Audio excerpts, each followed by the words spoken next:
प्यारे भाइयों और बहनों, नमस्कार। अमृत काल खंड में स्वतंत्रता दिवस के महाउत्सव में हर आयु वर्ग के लोगों ने आत्मनिर्भर जम्मू कश्मीर के जागरण की मशाल अगली पीढ़ी को सौंपी है। स्वाधीनता सेनानियों की पुण्य स्मृति तथा राष्ट्रीय निर्माण के संकल्प ने जम्मू कश्मीर को एक प्राकृतिक बुद्ध क्षेत्र के रूप में परिवर्तित कर दिया है। इस अमृत महोत्सव में जम्मू कश्मीर के सांस्कृतिक आध्यात्मिक आभामंडल ने पूर्वजों की समृद्ध विरासत, वसीयत और भविष्य के लक्ष्य को एकाकार कर नए जम्मू कश्मीर के अभ्युदय के रास्ते तय करने की ठानी है। 15 अगस्त का अमृत उत्सव भोर का पाखी था, जिसने एक नई सुबह, एक नए युग की शुरुआत का संकेत दिया है। मैं सभी नागरिकों, सभी श्रोताओं के प्रति हर घर तिरंगा उत्सव की अंतः ऊर्जा में बढ़ चढ़कर योगदान देने के लिए हृदय से कृतज्ञता ज्ञापित करता हूँ। एक श्लोक है, कलिह शयानो भवति संजिहा नस्तु द्वापरः उत्तिष्ठम स्तेत्रा भवति कृतम संपदयते चरणः। जो सो रहा है वह कली है, नींद से उठ बैठने वाला द्वापर है, उठकर खड़ा हो जाने वाला त्रेता है, लेकिन जो चल पड़ता है वह स्वर्ण युग बन जाता है। जम्मू कश्मीर में एक नई गति आई है, जो नैतिक मूल्यों के साथ सही दिशा में चलने की प्रेरणा दे रही है। इस अमृत महोत्सव में हमने 4 बड़े संकल्प लिए हैं। जम्मू कश्मीर को भय मुक्त, भ्रष्टाचार मुक्त, नशा मुक्त और रोजगार युक्त यूटी बनाना है। बुजुर्गों, नौजवानों, महिलाओं को इस अभियान में योगदान देना होगा, तभी हम अपने संकल्पों की सिद्धि और 75 वर्ष की उपलब्धियों का विस्तार कर पाएंगे। हमें यह नहीं भूलना चाहिए कि जन भागीदारी ही प्रशासनिक व्यवस्था का आधार है और इसने जमीनी स्तर पर कार्यक्रमों के क्रियान्वयन को नए अर्थ दिए हैं। प्रत्येक व्यक्ति की गरिमा, उसकी आवश्यकताएं, समता और सामाजिक न्याय को संरक्षित रखना इस अमृत काल खंड का संकल्प है और आप सभी के सहयोग से हम यह लक्ष्य को प्राप्त कर सकेंगे। महात्मा गांधी ने 10 सितंबर 1930 के अपने एक लेख में लिखा था, मैं ऐसे भारत के लिए कोशिश करूंगा जिसमें गरीब से गरीब लोग भी यह महसूस करेंगे कि यह उनका देश है, जिसके निर्माण में उनकी आवाज का महत्व है। आतंक के खिलाफ, भ्रष्टाचार के खिलाफ इस अभियान को असरदार बनाने के लिए लोक शक्ति को जागृत होकर आगे आना होगा। जन भागीदारी और समन्वय हमारी संस्कृति की अनोखी विशेषता है, जिसमें शांति एवं क्रांति का समावेश है। मैं समझता हूँ हमारी जितनी भी चुनौतियां हैं, उनका समाधान भी इसी में निहित है। जब एक जलते हुए दीपक से बुझे हुए दीपक को जलाया जाता है तो जलता दीपक कुछ खोता नहीं है, बल्कि बुझे दीपक को कुछ मिल जरूर जाता है। ऐसे ही हर एक क्षेत्र में हमें मिलकर बुझे दीपक को जलाना है। इसका एक उत्कृष्ट उदाहरण भदरवा के 3 गांव भरोवा, खालो और संतारा हैं। इन तीनों गांवों में पहले मक्के और पशुओं के चारे की खेती होती थी। साल में इनकी आमदनी कभी भी 1 लाख रुपए से ज्यादा नहीं होती थी। मोहम्मद शफी शेख ने इस इलाके में हार्टिकल्चर तथा मेडिसिनल प्लांट की शुरुआत की थी। उनसे प्रेरित होकर तीनों गांवों के लोगों ने कृषि विज्ञान केंद्र के वैज्ञानिकों की मदद से इटालियन नाशपाती लगाना शुरू किया। बहुत से किसान भाइयों ने हार्टिकल्चर डिपार्टमेंट के स्किल डेवलपमेंट प्रोग्राम को ज्वाइन किया तथा प्रशासन द्वारा दी गई आर्थिक मदद से खेती में डाइवर्सिफिकेशन किया। आज शफी शेख की सालाना आमदनी 25 लाख रुपए है। इन गांवों की लगभग 165 फैमिलीज ने अपने लैंड को आर्चर्ड में परिवर्तित कर दिया है। आसपास के जिले के लोग भी अब इन 3 गांवों के क्लस्टर को जम्मू संभाग का एग्जॉटिक फ्रूट हब कहते हैं। पर्यावरण संरक्षण को लेकर चलाए जा रहे जागरूकता अभियान का भी असर अब व्यापार एवं लोगों के व्यवहार दोनों में दिखाई पड़ रहा है। श्रीनगर के नौजवान इंटरप्रेन्योर सैयद जलीस कादरी ने चाय के प्लास्टिक कप की जगह अर्दन कप्स कुल्हड़ को कश्मीर वैली में प्रचलित करने के लिए एक यूनिट शुरू की है। उनके प्रयासों से कश्मीर घाटी के अनेक स्थानों पर चाय, लस्सी के दुकानदार प्लास्टिक कप की बजाय कुल्हड़ रख रहे हैं। सभी पीढ़ियों के लोग भी अब कुल्हड़ पसंद करने लगे तथा शादी, ब्याह के उत्सव और अवसर पर जलीस कादरी के कुल्हड़ की मांग बढ़ गई।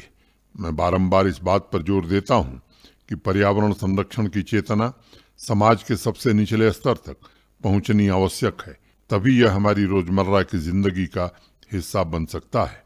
पर्यावरण संरक्षण के लिए सस्टेनेबल लाइफ स्टाइल को अपनाना जरूरी है और कुल्हड़ तो सदियों से हमारी परंपरा का हिस्सा रहा है।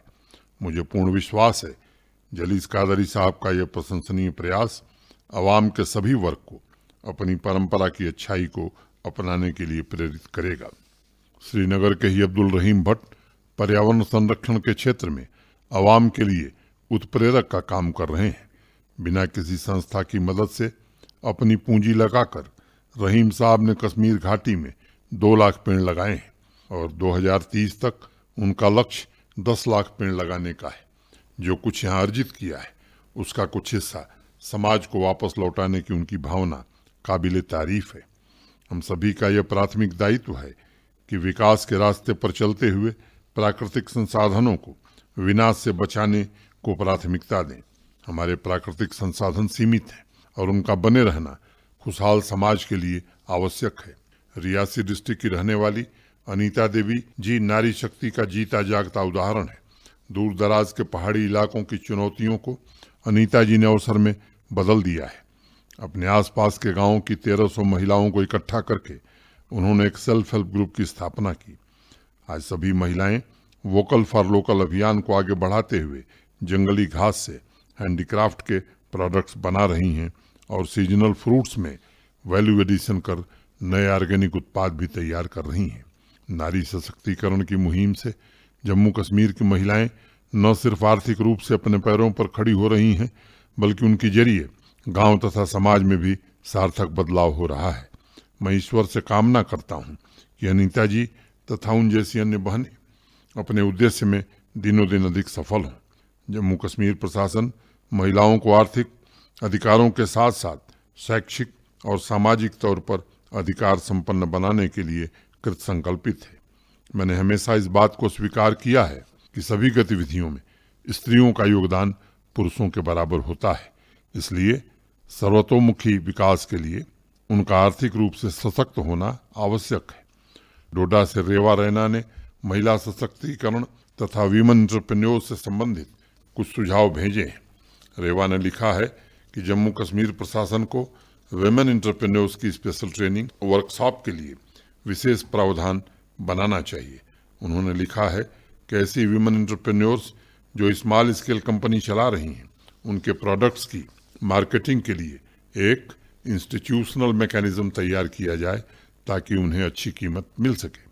रेवा ने आगे लिखा है कि वीमेन एंटरप्रेन्योर्स के लिए इंटीग्रेटेड कैपिटल मैकेनिज्म की व्यवस्था आवश्यक है। जो वीमेन एंटरप्रेन्योर्स अपने बिजनेस स्केल को बढ़ाना चाहती हैं, उनके लिए स्पेशल फाइनेंस की व्यवस्था की जानी चाहिए। रेवा, आपके सुझाव के लिए बहुत बहुत धन्यवाद। पिछले 2 वर्षों में प्रशासन ने विमेन एंटरप्रेन्योर्स के लिए कई कार्यक्रम एवं योजनाएं शुरू की हैं। हौसला, तेजस्विनी, उम्मीद जैसे कार्यक्रमों के जरिए हमने कोशिश की है कि उन्हें आर्थिक मदद के साथ जरूरी ट्रेनिंग तथा स्किल अपग्रेडेशन के व्यापक अभियान से जोड़ा जाए। 2021-22 के वित्तीय वर्ष में अपना खुद का रोजगार शुरू करने के लिए 1840 करोड़ रुपए की आर्थिक मदद भी विभिन्न बैंकों के जरिए दी गई है। हमने इस अभियान में MTC model, market network, training तथा कंटिन्यूअस सपोर्ट को अपनाया है ताकि व्यक्तिगत सहायता के साथ विमेन एंटरप्रेन्योर्स का एक मजबूत इकोसिस्टम जम्मू कश्मीर में स्थापित किया जा सके। Jammu Kashmir trade promotion organisation ने national institute for micro, small and medium enterprises तथा इंडिया SME फोरम एवं फ्लिपकार्ट के साथ पार्टनरशिप की है। इससे हमें जम्मू कश्मीर की विमेन एंटरप्रेन्योर्स को देश के अन्य राज्यों की विमेन एंटरप्रेन्योर्स के नेटवर्क से जोड़ने में मदद मिली है। तेजस्विनी स्कीम के अंतर्गत पिछले वित्तीय वर्ष में 2000 बच्चियों को एंटरप्रेन्योर्स बनाया गया है और उन्हें 102 करोड़ रुपए की आर्थिक सहायता भी दी गई है। सभी एंटरप्रेन्योर्स को JKEDI द्वारा स्किल डेवलपमेंट की ट्रेनिंग भी सुनिश्चित की गई है। सितंबर में हौसला स्कीम का दूसरा फेज शुरू होगा और आपके इंटीग्रेटेड कैपिटल और ट्रेनिंग पर फोकस तरीके से प्लान बनाने के लिए मैं JK को अवश्य निर्देश दूंगा। कुपवाड़ा से अल्ताफ हुसैन ने जम्मू तथा कश्मीर संभाग में पहाड़ियों से घिरे खूबसूरत गार्डन्स के बेहतर रखरखाव के संबंध में मुझे एक पत्र भेजा है। अल्ताफ ने लिखा है कि ज़्यादातर गार्डन्स में लैंडस्केप एक्सपर्ट्स की कमी है और floriculture department trend man power का इस्तेमाल करके इन गार्डन्स का बेहतर रखरखाव कर सकता है। अल्ताफ ने आगे लिखा है कि बहुत से नौजवानों ने प्रशासन के स्किल डेवलपमेंट इनिशिएटिव के अंतर्गत लैंडस्केपिंग की ट्रेनिंग दी है और प्रशासन गार्डन्स के संरक्षण में युवा टैलेंट पूल का इस्तेमाल कर सकता है। फ्लोरिकल्चर के ही संबंध में गांदरबल के पीरजादा विकार शाह ने मुझे एक पत्र भेजा है। विकार शाह ने लिखा है कि कृषि में डाइवर्सिफिकेशन के ऑप्शन में फ्लोरिकल्चर को औपचारिक रूप से शामिल करना चाहिए, क्योंकि जम्मू कश्मीर में फ्लावर्स की वैरायटी और क्वालिटी दोनों देश के अन्य राज्यों से बेहतर है। विकार शाह ने 4 मुख्य बातों की चर्चा की है। फ्लोरल क्रॉप्स की जानकारी किसानों तक पहुंचाने का प्रयास, वैल्यू एडिशन, स्टोरेज फैसिलिटी तथा मार्केट लिंकेज। विकार शाह ने आगे लिखा है कि क्षेत्रीय स्तर पर मॉडल नर्सरीज तथा फ्लोरल प्लांटिंग मटेरियल के लिए इस सेक्टर से जुड़े कोऑपरेटिव सोसाइटी के प्रमोशन पर भी विचार किया जा सकता है। अल्ताफ और विकार, आपके पत्र के लिए बहुत बहुत शुक्रिया। पिछले 2 वर्षों में फ्लोरिकल्चर डिपार्टमेंट में मैसिव स्केल पर रिफॉर्म्स किए गए हैं और आज की तारीख में डिपार्टमेंट 11,000 कैनाल में फैले 275 गार्डन्स को संचालित कर रहा है। हमने कोशिश की है कि दोनों डिवीजन में थीम पार्क की स्थापना की जाए और इस वर्ष रामबन का ट्यूलिप गार्डन भी तैयार कर लिया गया है। अगले वर्ष मार्च अप्रैल में श्रीनगर की तरह वहां भी ट्यूलिप शो आयोजित किया जाएगा। ये सच है कि बहुत सी पोजीशन सालों से रिक्त हैं। पिछली रिव्यू मीटिंग में भी उस विषय पर चर्चा हुई थी। डिपार्टमेंट ने ऐसे 100 पदों को चिन्हित करके जनरल एडमिनिस्ट्रेशन डिपार्टमेंट को भेज दिया है और मैं उम्मीद करता हूं कि जल्द ही उन पदों को भरने की प्रक्रिया शुरू की जाएगी। विकार साहब, मैं फ्लोरिकल्चर के पोटेंशियल पर आपके ख्यालात से पूर्णतया सहमत हूँ। पिछले वर्ष हमने किसानों को फ्लोरिकल्चर कल्टीवेशन के लिए प्रेरित करने का अभियान चलाया है। वर्तमान में लगभग 190 हेक्टेयर एरिया में फूलों की खेती हो रही है, जिसमें 56 हेक्टेयर एरोमेटिक प्लांट्स हैं। मिशन एरोमा के तहत जम्मू डिवीज़न में एक नई क्रांति का जन्म हुआ है और लेवेंडर फ्लावर की खेती से किसान भाइयों की आमदनी में कई गुना वृद्धि हुई है।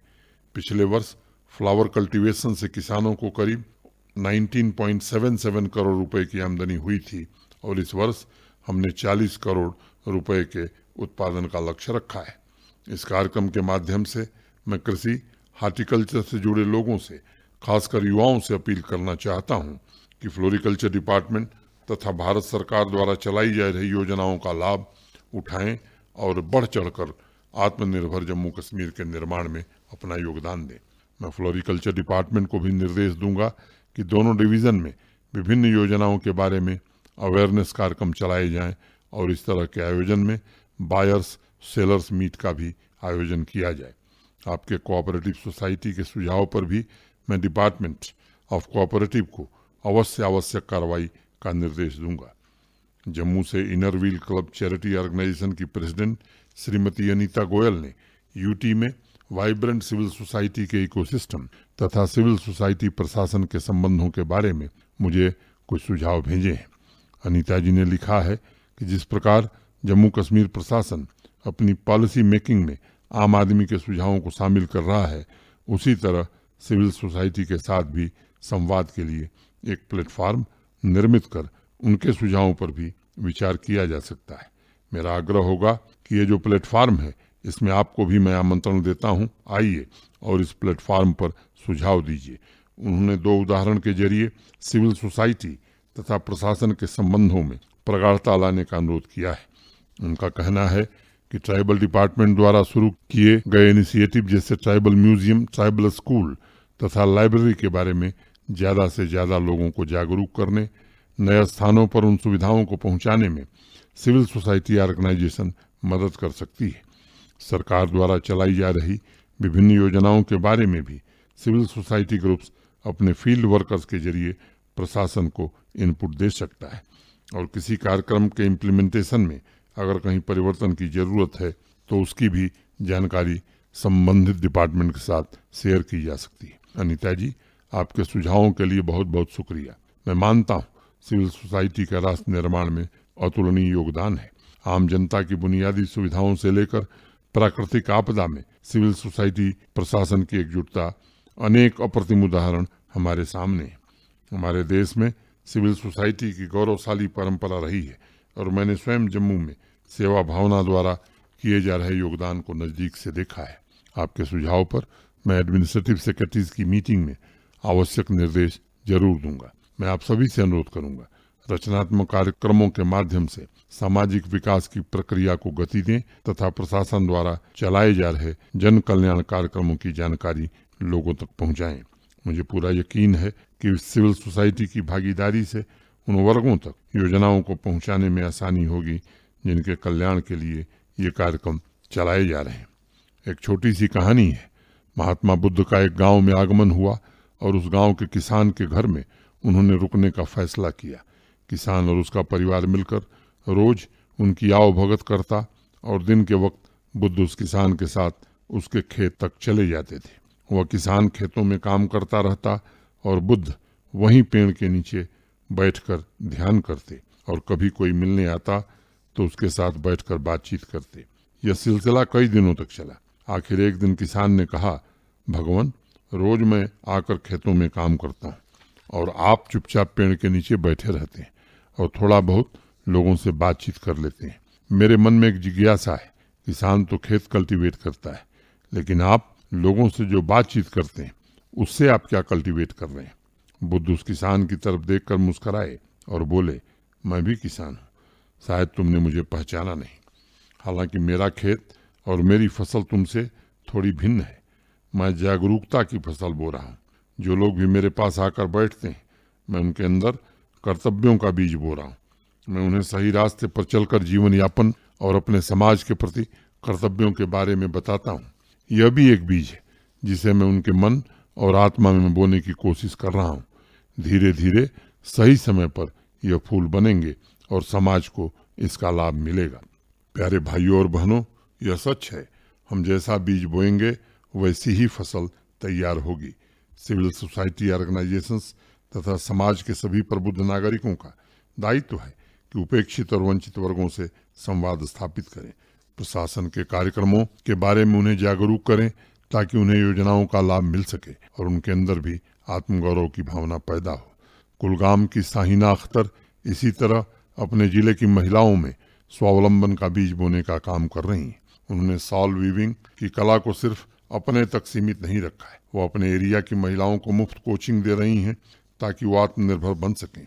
साहिना ने ऐसी 20 महिलाओं को प्रशिक्षित किया है और उनका ये अभियान अनवरत जारी है। मैं साहिना को इस नेक काम के लिए बहुत बहुत बधाई देता हूँ। जम्मू से पूनम शास्त्री ने पुरातत्व संरक्षण के संबंध में कुछ अत्यंत रोचक सुझाव मुझे भेजे। उनका पहला सुझाव है कि स्कूलों में बच्चों को यूटी के सांस्कृतिक धरोहरों के बारे में जानकारी दी जानी चाहिए ताकि वह अपने आसपास मौजूद अनेक ऐतिहासिक स्थलों से परिचित हो सकें। उनका दूसरा सुझाव है कि आर्कियोलॉजी डिपार्टमेंट द्वारा किए जा रहे संरक्षण के कामों के लिए अलग अलग फील्ड एक्सपर्ट्स को शामिल करना चाहिए ताकि उनके कंजर्वेशन का काम सुनियोजित तरीके से किया जा सके।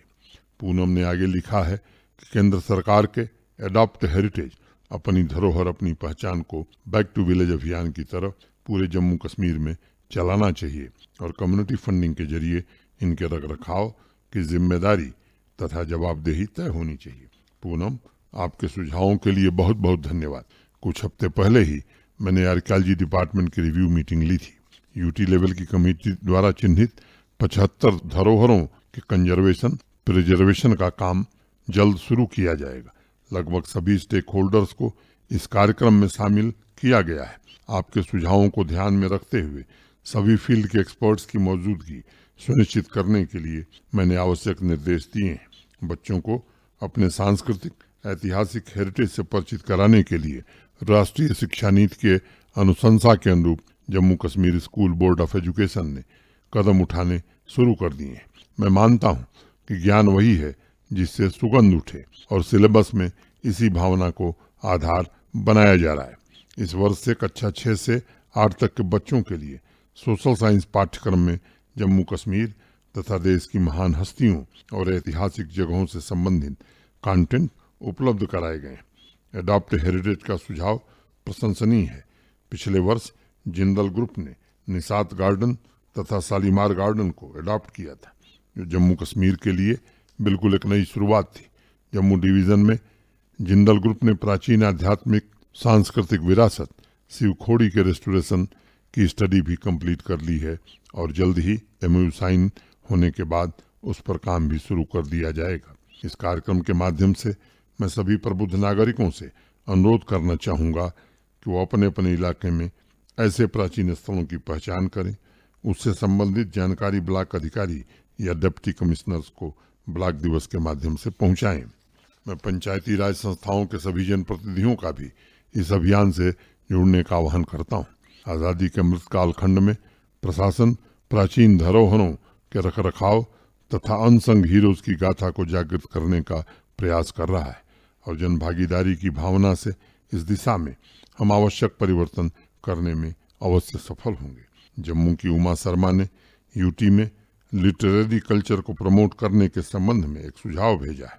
उमा जी ने लिखा है कि जम्मू में एक वार्षिक लिटरेरी फेस्टिवल आयोजित करना चाहिए ताकि टैलेंटेड लेखकों को पहचान मिल सके। उन्होंने एकेडमिक इंस्टीट्यूशंस तथा शहर में प्राइवेट एंटरप्रेन्योर्स को बुक कैफे या लाइब्रेरी कैफे खोलने के लिए प्रोत्साहित करने का सुझाव भी दिया है। उनका तीसरा सुझाव है कि जम्मू कश्मीर प्रशासन को लाइब्रेरीज के डिजिटाइजेशन की प्रक्रिया को तीव्र करना चाहिए, जिससे इस योजना का लाभ सभी एकेडमिक इंस्टीट्यूशंस तथा बच्चों को मिल सके। उमा जी, आपके सुझावों के लिए बहुत बहुत धन्यवाद। मैं समझता हूँ शारदा पीठ नाम से विख्यात जम्मू कश्मीर में अथाह लिटरेरी टैलेंट है और अनेक भाषाओं के रचनाकारों ने वैश्विक ख्याति अर्जित की है। इसी को ध्यान में रखते हुए गत वर्ष 2021 से जम्मू तथा कश्मीर दोनों डिवीजन में वार्षिक लिटरेरी फेस्टिवल शुरू किया गया। पिछले साल एक फेस्टिवल गुलमर्ग में तथा दूसरा फेस्टिवल पटनी टॉप में आयोजित किया गया था। दोनों स्थानों पर जम्मू कश्मीर तथा देश के जाने माने लेखकों के अलावा नए लेखक और कवि भी आमंत्रित किए गए थे। मैं स्वयं उन दोनों फेस्टिवल्स में शामिल था। मैं सभी श्रोताओं की जानकारी के लिए बताना चाहूँगा कि अब यह फेस्टिवल हर साल आयोजित किए जाएंगे। जहाँ तक बुक कैफे, लाइब्रेरी कैफे शुरू करने का सुझाव है, मैं कहना चाहूँगा यह अत्यंत ही उत्तम सुझाव है। देश के अनेक शहरों में आजकल ऐसे कैफे सफलतापूर्वक चल रहे हैं। मैं आप जैसे लेखकों तथा सभी नागरिकों से भी गुजारिश करूंगा कि वे अपने सोशल सर्कल में इंटरप्रेन्योर्स को इस तरह के वेंचर के लिए प्रोत्साहित करें। मैं भरोसा देता हूं कि प्रशासन उनकी पूरी मदद करेगा। मैं नौजवानों से भी आग्रह करता हूं कि मिशन यूथ आपके स्वरोजगार के लिए 1 दर्जन से अधिक योजनाएं चला रहा है। आप उसका लाभ उठाकर आवाम में बदलाव की शुरुआत कर सकते हैं। पिछले 3 वर्षों में इंटरप्रेन्योरशिप को लेकर जम्मू कश्मीर के नौजवानों की धारणा में बड़ा परिवर्तन आया है। सिर्फ एक योजना PMEGP के अंतर्गत 5,20,000 नौजवानों को रोजगार के अवसर प्राप्त हुए हैं और पिछले वर्ष इस योजना से जुड़कर 1,73,000 युवक स्वावलंबी बने हैं। बुक कैफेज जैसे अनेक ऐसे आइडियाज़ हैं जो युवाओं के लिए रोजगार का बेहतरीन एवेन्यू बन सकते हैं। प्यारे भाइयों और बहनों, मैं नौजवानों को समाज का जीवन रक्त मानता हूँ और वही आर्थिक विकास तथा सामाजिक प्रगति के संरक्षक भी हैं। उनकी आकांक्षाओं को पूरा करने के लिए जम्मू कश्मीर प्रशासन की कोशिश लगातार जारी है। हमने अनेक सेक्टर में रिफॉर्म्स किए हैं ताकि प्रगति के अवसरों की कमी न हो। 3 वर्ष पूर्व एक नए जम्मू कश्मीर का आविर्भाव हुआ था जो समानता तथा सामाजिक न्याय की भावना से संचालित हुए हैं। बहुत कम समय में प्रगति के प्रयासों द्वारा हम अनेक क्षेत्रों में क्रांति के शिखर पर खड़े हैं। IT, industries, tourism, revenue, women entrepreneurs, youth empowerment, सभी क्षेत्रों में हम अधिक शक्तिशाली बनने की तरफ अग्रसर हैं। कार्यक्रम की शुरुआत में मैंने आज़ादी के अमृत महोत्सव के 4 संकल्पों की चर्चा की थी। इस अभियान में आप सभी की सक्रिय भागीदारी आवश्यक है और मैं पुनः सभी सिटीजन से अनुरोध करता हूँ कि सशक्त माध्यम बनकर इस अभियान की आवाज़ को मुखरित करें। बहुत बहुत धन्यवाद। नमस्कार, जय हिंद।